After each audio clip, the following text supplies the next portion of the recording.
Hello and welcome to Unworthy History. Here on this channel we try to bring you actual history that you can't find on some other history channels.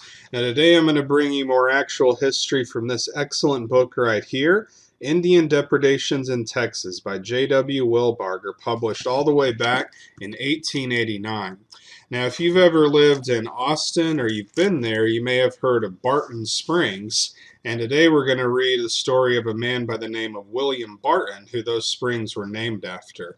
William Barton was one among the earliest of those who settled high up on the Colorado River. He immigrated to Texas at quite an early day and lived in various portions of the state, but finally settled in 1837 near where the city of Austin now stands, at the foot of the Colorado Hills on the south side of the river at what is now known as Barton Springs.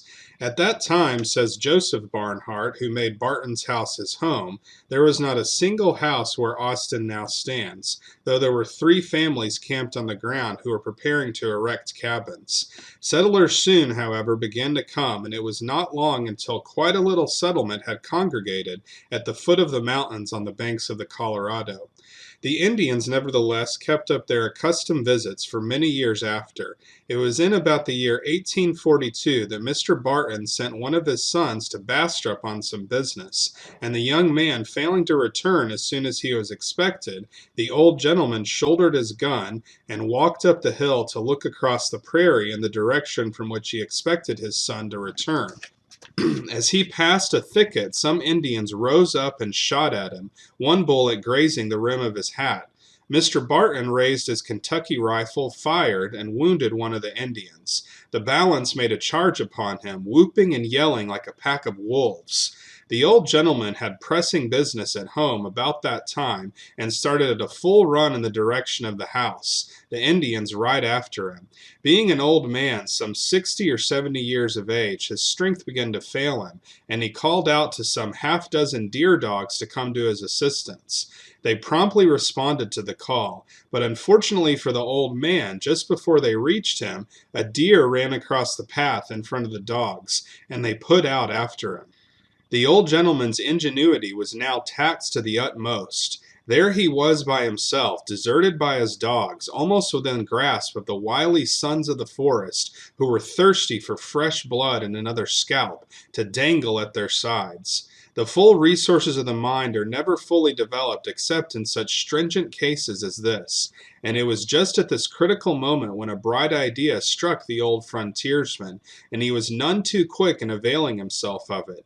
The Indians were fast gaining on him, and if anything was to be done, it had to be done quickly, if not a little quicker than that.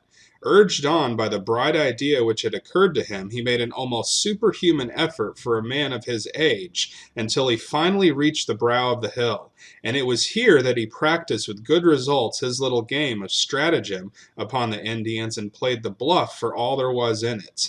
Now that he was upon the summit of the hill and could see down into the valley where the Indians who were pursuing could not, he suddenly stopped, hallooed in a loud voice, "Here they are, boys! Come quick!" at the same time beckoning with one hand to the boys, who were not coming to his assistance, and pointing with the other towards the Indians. The latter naturally supposed there was a party of men on the opposite side of the hill, who were hastening to the relief of Mr. Barton, and did not wait to catch a glimpse of their mythical enemy, but turned and fled in hot haste back in the direction from which they had come, prompted no doubt by the same feelings which a few moments before had accelerated Mr. Barton's movements. The old gentleman, feeling somewhat helped up by this little piece of strategy, could now draw a long breath. Seeing the Indians rapidly retreating in the rear over the same ground upon which he had just a moment before made such a fine record, he went tearing down the hill like a regular quarter horse in the opposite direction. Judge Joseph Lee and some 3 or 4 other gentlemen were in the house at that time, who, startled by the report of the gun, were on the lookout. They heard the rumbling in the forest coming in the direction of the house, but at first could not tell what it was, until finally old Mr. Barton heaved in sight.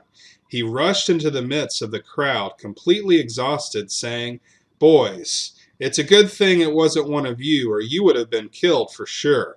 It was thus that the old man was able to save his scalp.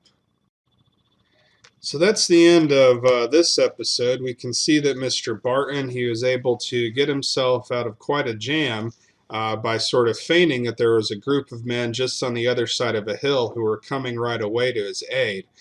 So this story, I think, has some similarities to another story that I've done out of this book about young Saunders, a young man named Saunders in Erath County, who he did something similar in the 1860s. Indians were attacking him.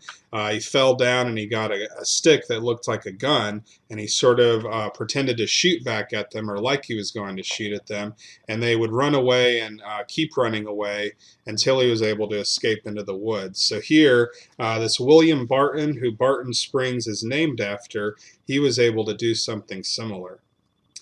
So if you want to see more episodes like this, then be sure to like and subscribe, and we'll see you next time here on Unworthy History.